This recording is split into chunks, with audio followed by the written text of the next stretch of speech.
Assalamualaikum warahmatullahi wabarakatuh. Bismillah, alhamdulillah, wa afdalus salati wa atammut taslim ala rasulillah wa ala alihi wa sahbihi wa man walah. Wala hawla wala quwata illa billah, amma ba'd. Terima kasih kepada semua yang sudi mendengar dalam rancangan Tashih Mafahim, pembetulan pelurusan kepada sebahagian fahaman songsang yang disebarkan oleh kumpulan radikal dan ekstremis di Malaysia dan di seluruh dunia ini. Kefahaman-kefahaman ini kena betul sebab ia tidak bertepatan dengan manhaj yang dibawa oleh ulama-ulama kita, ulama Ahlus Sunnah wal Jamaah. Tuan-tuan, para pendengar sekalian, kita sampai episod 24. Masih lagi tajuk At-Tabarruk, ambil berkat. Dan kita dah buat beberapa siri dah sebelum ni. Yang ni siri yang ketiga kalau tak silap saya. Berkaitan dengan tabarruk ni. Ambil berkat daripada orang soleh. Ambil berkat berdoa di kubur orang soleh, kubur para nabi. Ambil berkat kalau ada mangkuk Rasulullah yang dibawa, kita bubuh ayak, minum. Dengan i'tiqad, keyakinan bahawa yang memberi manfaat dan mudarat bukan benda itu, tetapi yang memberi manfaat dan mudarat adalah Allah Subhanahu wa taala. No? Dan yang menentukan benda-benda tu berkat mestilah hanya Allah Subhanahu wa taala saja. Allah Taala kata batu Hajar Aswad berkat. Ya. Rasulullah ada keberkatan. Ya. Orang-orang soleh ada keberkatannya dengan izin Allah. Ya. Melalui perkara-perkara itu sahaja. Mengingkari tabarruk adalah daripada pemikiran golongan Khawarij daripada 1000 tahun yang lepas sampai hari ni tahun 2024. Kalau tuan-tuan dengar kumpulan ustaz-ustaz, kumpulan masyarakat yang kecil ni, yang bersifat racun ni, yang mengingkari tabarruk, yang membid'ah dan mensyirikkan tabarruk, mereka adalah saki-baki serpihan daripada kumpulan Khawarij. Benda ni disebut oleh Al-Imam Zahabi dalam kitab Siyaru A'lamin Nubala. Saya baca satu perenggan. Aku, Al-Imam Zahabi berkata, di mana orang yang sangat keras mengingkari perbuatan Ahmad. Imam Ahmad ni bertabarruk dengan baju gurunya, Al-Imam Syafi'i. Telah sabit bahawa Abdullah bertanya pada ayahnya. Abdullah ni anak Imam Ahmad. Tanya pada ayahnya tentang orang yang menyentuh mimbar Nabi untuk bertabarruk. Duk pergi sentuh mimbar Nabi. Kan hari ni ada orang kata syirik kan? Pergi sentuh jadi syirik. Bid'ah. Tidak. Itu fahaman ekstrim. Itu fahaman Khawarij yang sedang disebar luas oleh kumpulan yang bukan daripada manhaj Ahlus Sunnah wal Jamaah. Wal'iyadzubillah. Moga Allah Ta'ala jaga kita dan anak-anak kita. Tuan-tuan sekalian, kata Imam Zahabi, hampa nak tahu, Abdullah pernah tanya ayah dia, itu Imam Ahmad, berkaitan dengan orang sentuh mimbar Rasulullah untuk tabarruk dan sentuh bilik Rasulullah. Tuan-tuan buat tak hari ini? Sentuh maqam Nabi, sentuh mimbar Nabi. Maka Imam Ahmad menjawab, tidak, aku melihat perkara tersebut salah. Benda tu tak salah, Imam Ahmad kata. Semoga Allah melindungi kami dan kamu, jawab Imam Ahmad, daripada pemikiran golongan Khawarij, daripada perbuatan bid'ah. Mengingkari tabarruk itu adalah perbuatan bid'ah. Tuan-tuan yang dirahmati Allah, untuk episod ni saya nak bawa 4 kisah kepada tuan-tuan.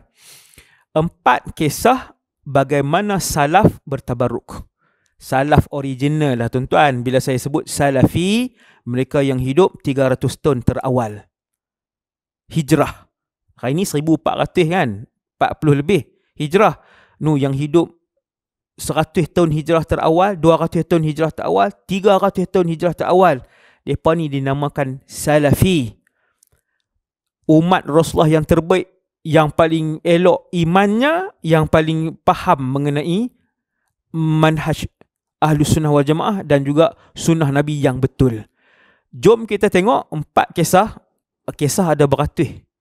Ada beratus-ratus kisah bagaimana ulama-ulama salaf bertabarruk, yang hari ni kalau peristiwa itu tuan-tuan ambil bubuh tahun 2024, nescaya ada orang di Malaysia ni akan sebut syirik dan bid'ah. Satu, dalam kitab Tabaqatus Syafi'iyatul Kubra, kitab agung lah, karangan mujtahid mutlak, juga seorang ulama yang besar, mujtahid mutlak, Al-Imam Tajuddin As-Subki. Dia kata, Imam Syafi'i bertabarruk dengan air rendaman baju Imam Ahmad ibn Hanbal. Imam Ahmad terima surat daripada Imam Syafi'i. Imam Syafi'i Mesir waktu itu, Imam Ahmad di Iraq. Imam Syafi'i hantar anak murid dia yang lain, nama Imam Rabi', pisat bagi surat dekat Imam Ahmad. Dapat surat daripada Al-Imam Syafi'i, punya seronok Imam Ahmad ibn Hanbal. Dia punya seronok. Dia ambil jubah dia bagi kat Imam Rabi' yang juga anak murid Imam Syafi'i yang daripada Mesir ni. Dia kata bagi dekat Imam Muhammad ibn Idris jubah aku ni. Bila balik, Imam Syafi'i kata apa yang dia bagi, Al-Imam Rabi' kata jubahnya. Lalu Al-Imam Syafi'i kata bullahu wadfa' ilayya al-ma' li'atabarraka bihi. Basahkan baju itu, rendamkan baju itu, dan buat mai air rendaman itu untuk aku bertabarruk, aku nak sapu di seluruh tubuh badanku. Kisah ni dalam kitab Tabaqatus Syafi'iyah Al-Kubra. Satu, salaf. Yang kedua, Imam Ahmad pula. Imam Al-Muhaddithin, Al-Imam Ahmad, ulama salaf juga. Ni baru salaf betul, tuan-tuan. Ini salaf betul. Kalau sebut salafi, yang ni. Zaman hari ni, yang tu tak ori, tu celup punya, jadian. Sebab tu celaru. Sebab tu mengharam, membida'ah, mensyirikkan pelbagai pandangan ulama-ulama yang terdahulu sampai ulama hari ni. Imam Ahmad buat apa? Minum air basuhan Al-Imam Syafi'i. Air basuhan baju Imam Syafi'i. Minum terus. Al-Hafiz Abu Sa'id Ibnul Ala'i telah memberitahu kepada aku. Saya baca kisah ni, tuan-tuan dengar elok-elok kisah ni, tuan-tuan. Aku telah melihat kalam Imam Ahmad bin Hanbal dalam sebuah kitab hadis yang lama, yang terdapat padanya tulisan Ibnu Nasir dan para huffaz yang lain, ulama-ulama hadis yang lain. Imam Ahmad ditanya berkenaan mencium kubur Nabi dan mimbarnya.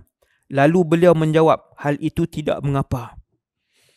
Beliau berkata, maka aku tunjukkan kalam Imam Ahmad tu kepada Ibn Taymiyah. Beliau pun merasa hairan. Ibn Taymiyah rasa hairan. Ibn Taymiyah kata, Ahmad di sisiku adalah seorang yang tinggi darjatnya. Dia ni orang hebat. Adakah benar dia berkata begini? Inilah kata-kata Ibn Taymiyah atau makna kata-katanya. Beliau berkata lagi, apa yang perlu dihairankan? Kami telah meriwayatkan daripada Imam Ahmad kisah beliau. Ini jawab orang lain. Kisah Imam Ahmad membasuh baju Al-Imam Syafi'i lalu meminum air basuhan baju itu.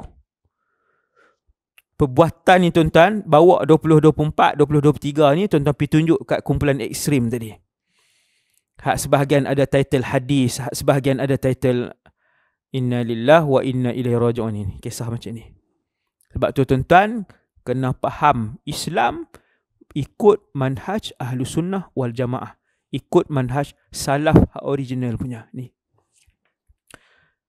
Kisah tadi juga Imam Ahmad minum bertabarruk dengan air rendaman jubah Imam Syafi'i ni ada juga dalam kitab Umdatul Qari, syarah Sahih Bukhari, panjang ni. Karangan Imam Badruddin Al-Aini. Dia juga syarah Sahih Bukhari.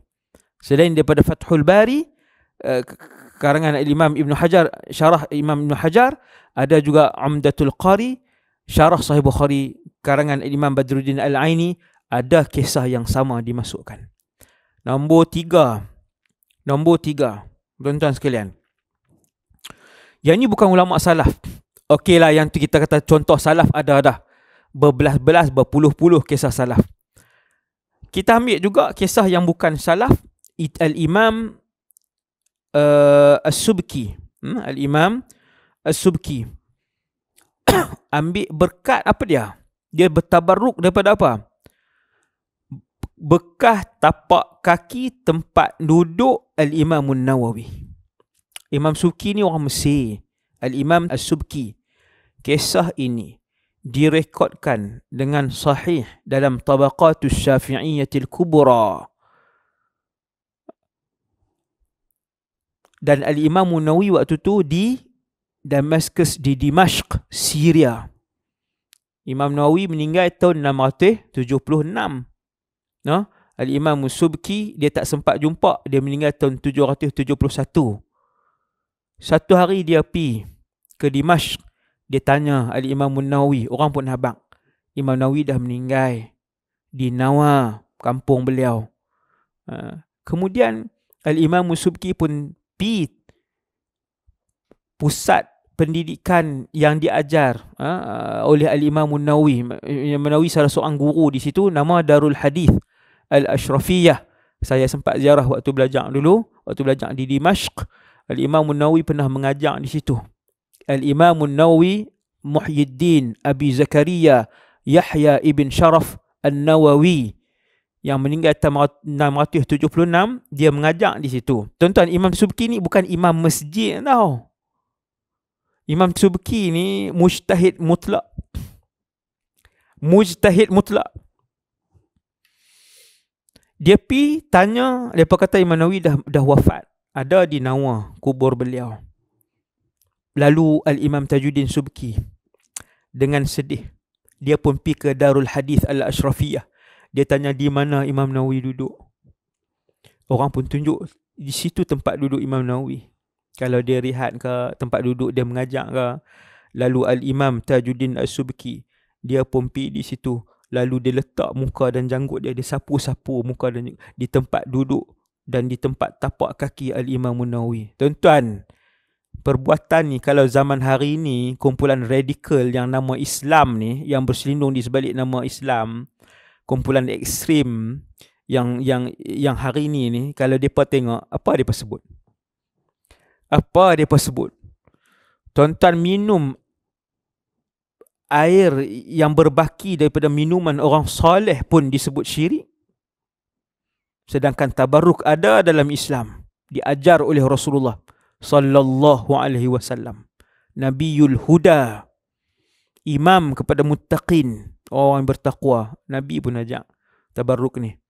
Sebab tu tuan-tuan, 1400 tahun ulama ahli sunnah wal jamaah ajak konsep tabarruk ini ada, dengan keyakinan manfaat dan mudarat itu daripada Allah Azza wa Jal. Al-Imam Tajuddin As-Subki, dia pergi tanya, mereka pun tunjuk tu tempat Imam Nawawi. Dia pun pergi sapu muka dia, janggut dia sapu ni, di tempat duduk dan bahkan tempat tak letak kaki Al-Imam Nawawi. Lalu dia membacakan dua rangkap syair. Imam Tajuddin Subki baca, wa fi daril hadith latifu ma'na usalli fi jawanibiha wa awi la'alli an amassa bi hurri wajhi makanan massahu qadamun Nawawi. Dalam darul hadis ini ada makna rahsia tersimpan. Aku solat dan mencari perlindungan di sampingnya. Tidak lain tidak bukan supaya dengan seluruh wajahku ini dapat menyentuh tempat yang pernah disentuh oleh telapak kakinya Al-Imam Nawawi. Syair ni sampai hari ni ada. Syair Imam Tajuddin As-Subki yang ambil berkat tempat duduk dan tempat meletak telapak kaki Al-Imam An-Nawawi. Subhanallah. Nombor 4, Al-Imam Ahmad bertabarruk dengan rambut Nabi SAW. Al-Imam Ahmad ni ulama salaf lah. Ahmad ibn Hanbal radhiyallahu anhu. Al-Imam Az-Zahabi sekali lagi bawa kisah ni dalam Siyar A'lamin Nubala jilid 11. Abdullah bin Ahmad, anak Imam Ahmad, dia berkata, aku tengok ayahku ambil sehelai rambut Nabi. Hari ni kalau orang buat main rambut Nabi apa dah? Kan, kena tengok dulu dia punya sanad dia. Betul ke rambut Rasulullah itu wujud sampai hari ni 2023? Memang ada sampai hari ni. Tetapi kena tengok kesahihan sanad simpanan rambut tadi ni. No, dia kalau memang betul dia ada sanad yang sahih, maka itu adalah rambut Rasulullah. Apabila kamu dapat kesan-kesan peninggalan daripada Rasulullah, rambutnya, tongkatnya, orang bagi pegang lah, apa kamu nak buat? Dengar. Aku melihat ayahku ambil selai rambut daripada rambut Nabi SAW. Kemudian beliau meletakkannya di mulutnya lalu menciumnya. Rambut Nabi. Aku merasakan bahawa aku melihat beliau, iaitu Imam Ahmad ibn Hanbal, meletakkan rambut tersebut di matanya. Bid'ah teruk ha. Kena dengan geng ekstrem radikal hak duk ada hari ni. Tuan-tuan buat macam tu bid'ah ha. Silap-silap syirik pun ada. Berlaku tuan-tuan, ini bukan contoh. Berlaku. Disebut perkataan itu dilemparkan hari ni. Haram, bid'ah, syirik. Aku melihat beliau, ayah ni lah, ayah dia Imam Ahmad bin Hanbal, iaitu Imam Ahmad bin Hanbal, letakkan rambut tersebut di matanya. Kemudian Imam Ahmad buat apa? Mencelupkan rambut Rasulullah dalam air. Kemudian meminum air itu dan berubat dengan air itu. Ini namanya tabarruk. Begitu juga aku melihat ayahku ambil mangkuk Nabi. Nabi ada mangkuk, qadah, mangkuk Nabi. Ada dipinjamkan sini ke sini ke sini. Ada sanadnya, semangkuk Rasulullah yang benar. Lalu mencelupnya dalam bekas air, kemudian beliau meminumnya. Buaya minum. Tabarruk. Mengharapkan keberkatan dari Allah. Melalui apa? Melalui mangkuk itu. Satu benda yang Allah kata dia mulia. Bukan yang makhluk ijtihad kata dia mulia. Allah sebut dia mulia. Yang terakhir, Al-Imam Al-Zahabi dalam Siyaru A'lamin Nubala, dia kata apa? Ni dengar tuan. Imam Zahabi bukan salaf, ulama besar. Tahun 748 Hijrah, ulama kurun ke-8 minal qarni tsamin al-Hijri. Ulama kurun ke-8. Kitab beliau Siyaru A'lamin Nubala panjang ni. Dia kata, "Wad-du'a'u mustajabun 'inda qabriha." Dan doa mustajab di sisi kubur Sayyidah Nafisah di Mesir. Tuan-tuan pernah tengok orang pergi kubur orang-orang saleh. Sayyidah Nafisah ni cicit Rasulullah. Siapa-siapa saja cicit Rasulullah ke orang saleh, mana alim ulama yang kita bersangka baik dia orang saleh, kita pun pergi berdoa. Bukan mintakan tuan kubur. Ni yang golongan ekstrem radikal salah faham. Minta dengan Allah yang memberi manfaat mudarat, Allah. Tapi ambil berkat keberkatan tuan ataupun empunya kubur itu. Kata Imam Zahabi, doa mustajab di sisi kuburnya, bahkan wa inda quburil anbiya'i was salihin, di sisi kubur para nabi, orang soleh. Wa fil masajid, masjid, wa Arafah, di Arafah mustajab, Muzdalifah dan mustajab, ketika musafir yang bukan tujuan maksiat juga mustajab. Tuan-tuan, ambil ilmu, ambil Islam daripada ahlu sunnah wal jamaah, daripada salaf yang benar. Jangan terpengaruh dengan kumpulan radikal ekstrem yang sering menuduh ikut fahaman songsang mereka. Yang ni fahaman Ahlussunnah wal Jamaah. Semoga Allah jaga kita dan seluruh ahli keluarga kita daripada fahaman-fahaman menyeleweng tersebut. Wa sallallahu ala sayyidina Muhammad wa ala alihi wasallam. Subhanakallahu wa bihamdik, asyhadu an la ilaha illa anta, astaghfiruka wa atubu ilaik. Assalamualaikum warahmatullahi wabarakatuh.